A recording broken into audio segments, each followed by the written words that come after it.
Hello, genealogists. This is Craig again from Just Genealogy. Today, we're going to talk about World War I Statement of Service cards, AKA the 724 cards.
Today, we're going to talk about the World War I Statement of Service cards, AKA this form number 724 AGOs.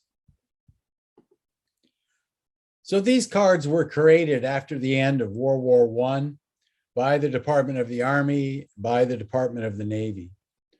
They were then passed out to or delivered to the various state adjutants around the country in each state. Some of them held on to them, some of them revised them, some of them created their own cards, and some of them have just lost them. But if they exist today, you can generally find them in state archives, state historical societies, military museums, state military record retention facilities, in the hands of the state adjutant general. There are a variety of different places. There's really no consistency about where they are. Several of them are on Ancestry and several others are online outside of Ancestry. So the ones on Ancestry are North Carolina, Mississippi, Georgia, New York, and California. And then a few places that are online are North Carolina and Florida. Some states have databases online that allow you to know that they have the card, and then they will sell you the card. But then what is this card? I'll show you in just a second. If you want to learn how to obtain cards for a specific state, if you'll put that state in the comments section below, I'll be more than happy to tell you everything I know about that specific state. So this is what a 724 card looks like. This one was pulled off the Florida Memories website. And basically the kinds of information that we learn from a 724 card are the name of the individual, what his Army serial number might be. Now, not everybody had an Army serial number during World War I. They were issued in February and March of 1818. So the war was almost over by then. Officers did not get serial numbers, but that's going to be a topic for another session in the future. We have race, we have their residence, we have their enlistment. Now, many of them were in the National Guard before they were federalized, so you'll usually have information about their National Guard service prior. You'll have where they were born, how old they are, and the organizations they belong to, and what their ranks were during the course of their enlistment, whether they served overseas or not, whether they were honorably discharged. You'll see the initials SCD there. That stands for Service Connected Disability. So he is 16 2/3% disabled.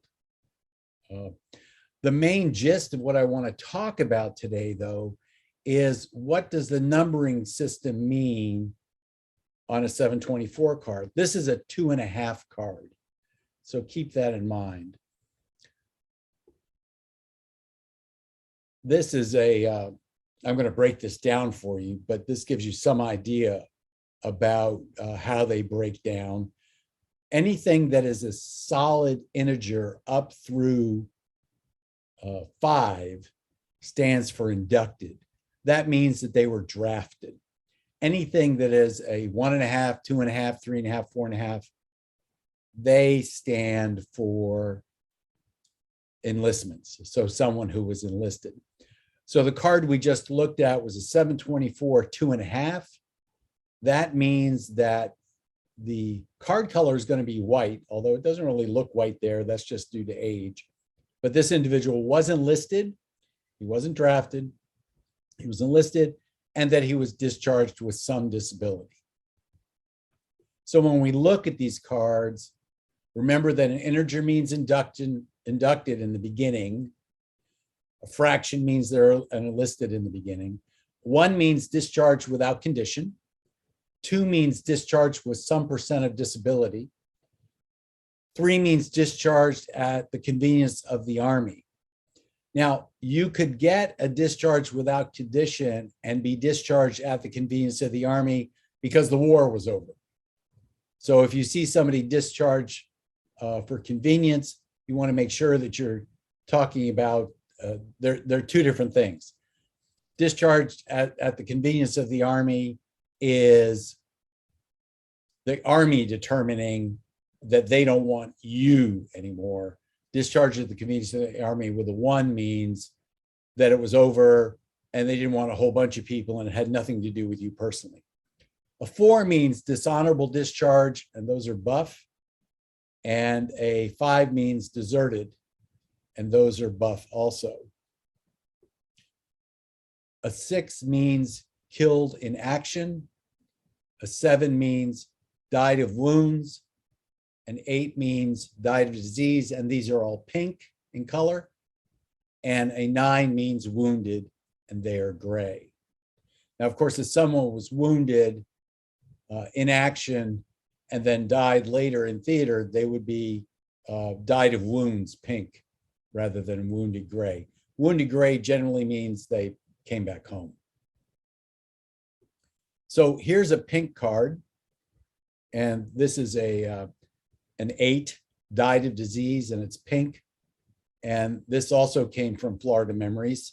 And we can see here that he had pneumonia and died on 26 June 1919. And then also included here is the person who was notified of the death. It was his wife, Rosa Harris, who was living in Little Rock at the time. So we see also that someone has gone back to the Florida cards and added the county to the cards. Anytime you see red on a card, it means that someone has gone back after the fact and written something in. Whenever something is crossed out, that generally means that it wasn't that. So this person, Joe Harris, is colored, not white. That's why the white is crossed out. And he enlisted, and that's why the regular Army, National Guard, Ready Reserve, those are all crossed out also. And also what is there is his serial number. And over time, if you listen to me a little bit more in the future, I'll do something on service numbers and let you know how these numbers were assigned and how you can interpret them, because they do have, there is, I'll call it stuff, there is stuff attached to those numbers and how they were issued. And in this case, we see that he also was serving overseas.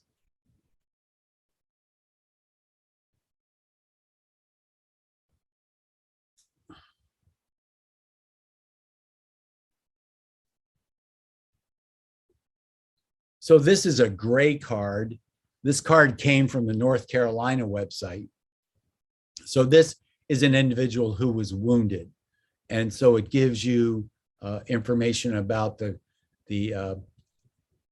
how badly he was wounded, when he was wounded, again, where he was at, what units he was with, where he's from. This individual was born in Wayne County, North Carolina, and he enlisted at 16 years of age. You notice he enlisted in the National Guard.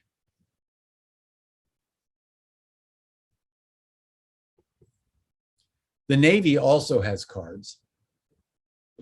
One would expect that the Marine Corps cards would be included with the Navy cards, but they are not. There was a brigade of Marines in the 2nd Division in the AEF, the American Expeditionary Force, and so they have Army cards, and the Army kept track of those Marines who were overseas. So there are Navy cards. There are also Coast Guard cards, although I actually at this point in time don't know very much about the Coast Guard cards. I haven't researched them. But the other thing you want to be careful of in dealing with these cards is you want to make sure that you get both the front and the back. Many of the cards have something on the back, and then many of the cards don't. But you always want to make sure that you have the opportunity to, if something shows up on the back, generally in the websites, it shows the back of the card, and you just want to make sure that you copy it also. So there are some missing states that I'm aware of. California, the District of Columbia.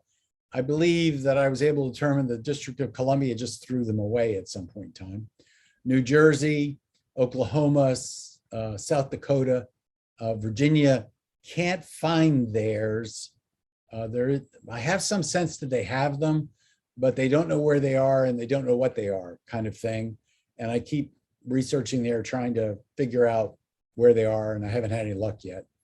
And then Washington State doesn't have them either. I don't know in many of these cases what the circumstances were for why they don't have them. Probably they just thought they weren't important. Remember that one person's history is another person's junk, and we just have to be careful of those people who consider our history to be junk. So to be helpful, North Carolina has created an 18-page list of abbreviations.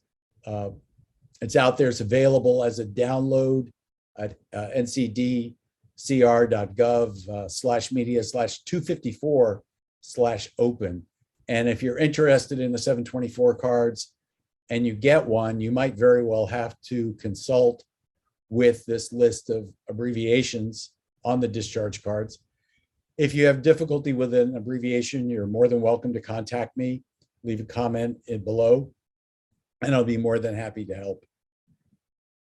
Again, if you'd like to know how to receive the cards from a specific state, leave a comment below, and I'll provide you the link or the address or the location of where I believe the 724 cards are today.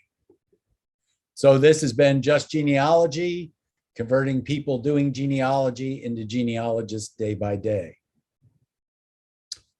See you tomorrow.